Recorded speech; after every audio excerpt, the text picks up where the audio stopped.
مرد کے لیے لال رنگ کی شرٹ پہننا، لال رنگ کی شرٹ پہننا کیسا ہے؟ بلال عالم ریاض سے۔ حدیث میں نبی صلی اللہ علیہ وسلم نے سرخ رنگ مردوں کو پہننے سے منع کیا ہے، اور اس کی وجہ علماء نے یہ بیان کی ہے کہ عورتوں سے مشابہت ہے۔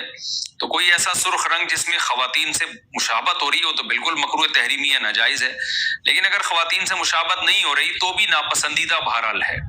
تو مردوں کے لیے بالکل چمکتا ہوا سرخ رنگ پہننا یہ ناپسندیدہ مکروہ تنزیہی جسے کہتے ہیں، حرام تو نہیں ہے لیکن ناپسندیدہ ہے اگر اس میں عورتوں سے مشابہت نہیں ہو رہی ہے۔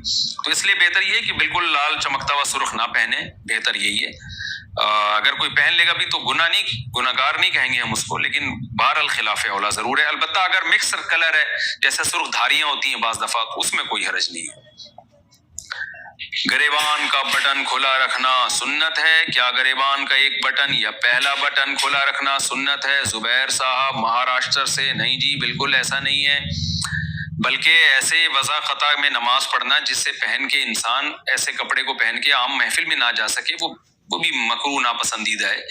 تو آپ تمیز سے نماز پڑھا کریں، گریبان یعنی باندھ کے ہی نماز پڑھا کریں، بند کر کے نماز پڑھا کریں۔ ایک روایت میں ہے کہ نبی صلی اللہ علیہ وسلم کو دیکھا صحابی نے گریبان کھول کے نماز پڑھتے ہوئے۔ مجھے اس روایت کی تحقیق نہیں ہے، سند کی تحقیق نہیں ہے، لیکن اگر بالفرض وہ حدیث صحیح بھی ہو تو بھی ایک دفعہ ہوا نا یہ واقعہ، وہ ہو سکتا ہے گرمی کی وجہ سے آپ نے کسی وجہ سے آپ نے کھولا ہو، لیکن نارملی آپ صلی اللہ علیہ وسلم کا یہ معمول نہیں تھا۔ اور اصولی طور پر جو شریعت کا مسئلہ ہے کہ پراپر ڈریس پہننا چاہیے اللہ کے سامنے۔